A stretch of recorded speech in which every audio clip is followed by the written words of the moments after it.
Kutho sanibonani, ngiyathokoza ngani ukuthi umkhulu wasemakhosi Ndaba Xhoma ufakazi. Ijaji jaji isiminya sokugcina. Umoya lo vunguza ukuthanda kwawo. Unqabe yokulinda elinda amakhosi akubo. Umkhulu wasemakhosini umuthi umkhulu makhosi. La zingane zakwethu wena ofikayo noqala ukubona ividiyo kamkhulu wasemakhosini. Please make sure that you do subscribe on YouTube channel. Ubheke nakumavidiyo ngosiyama amadala ungazubuze umbuzo kanti sekuvele sengake ngawuphendula. Kuyasiza uzangalokhu ngiphinda into eyodwa kumavidiyo emaningi. Kungcono uma ngizochaza into sengichaza ngenye version khona izozwakala noma sengi-ede olunye ulwazi. Lana-ke sizokhuluma ngizophendula ngazi ukuthi ekhohlo bani ngicabanga ukuthi umbuzo wakhe uzasiza nakwabanye. Kade kukhulunywa lapha ngejazi elino-blue noma yellow no green, I'm not sure. Kade ngibhekisisa lapha ama-question kuma-comment section on my YouTube studio.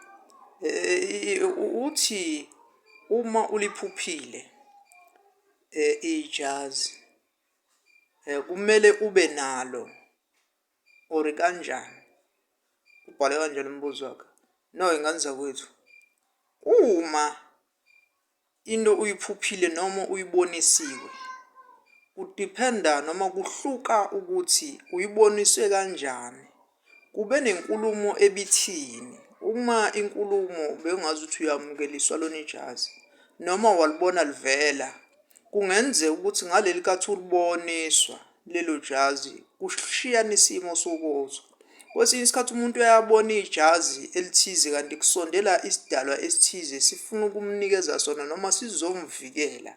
Kwayekhona emaphusheni noma khona umlokhuzana asuke nizwa. Kodwa imvamisa uma ngabe uboniswa into kuhle uyithathe uyithungise uma ukuthi ijazi bese uyalithatha uyalibeka lapha. Ulindele ukuthi uzawuthini and futhi uyaphahla ekuseni ukuthi njengoba ngiphupha into kanjena ngabe kufaneleni ukuthi ngize ngithungise noma cha. Uma uyibhayi nani yonke leyo zinto izinto ofanele ukwazi ukuthi uyavuka uphahle ukhulume nabantu bakini noma nezithunywa zakho.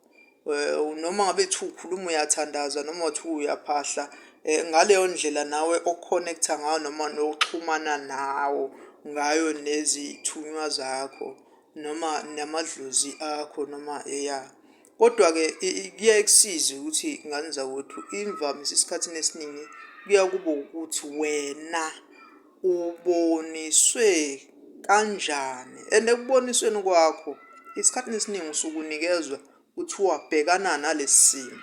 Kuyenzeka omunye alibone-ke nje lihleli noma libone ligqoke umuntu mumbe kubo. Omunye azaphuphe ngisho omunye umuntu oyisihlobo noma kanjani kusuke kuyithongo elithize seduze lakini lapho. Kwesinye isikhathi uma uzoliphupha liboniswe omunye umuntu, there must be ukuthi kube khona indlela noma ezokhombisa ukuthi no leli jazi kufanele. Kodwa uma ungakhonjiswanga hamba uphahla impendulo yakho ibuya. Uma nje yonke izinto zakho ziqondile bawusheshe baphendule bakutshela ukuthi no ungalithungisa ngoba sifuna ukuthi ubhekane no-1 no-2 no-3 no-4. Okungenzeka usuke uliboniswa uliphupha ijazi lakho noma ibhayi lakho or anything. Sengiya-generalize ngenzela ukuthi nomunye ode suke ebonile kufana nokuthi umukelisa isikhali uvele usenkingeni noma usempini noma kufanele kube intonga yakho ozodondeleza lo. There is something mhlasimbe ezayo esazodinga ukuthi ibe i-challenge ngoba phela ithunywa kuyenzeka ukuthi zikunikeze into ngesikhathi ekufanele usenkingeni ziphinde zikunikeze futhi noma ungekho enkingeni zibuka isikhathi esizayo noma kukhona nje iphathi nendlela ethize ekufanele kube ngayo uku-communicate nokukhuluma kwey'thunywa noma kwey'dlozi ney'thunywa. Iy'thunywa-ke ey'khuluma ngamajazi ngoba into efike nje manje.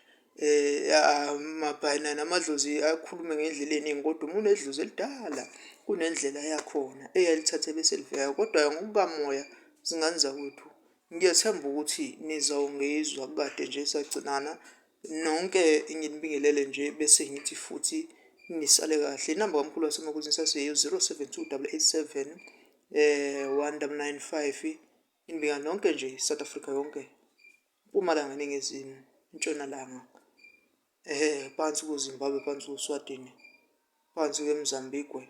Ngiyabonga ngithi thawu ndawuwe. Camagu naphesheya kwey'lwandle. Nibe khona nje, nibe nokuphila, nibe ukukhanya ngani zakwethu. Nihambe kahle endleleni yenu, noma izilingo zifika noma iy'vunguvungu. Sawuzaba khona namathopikhi. Ningixolele ngokungaveli njalo.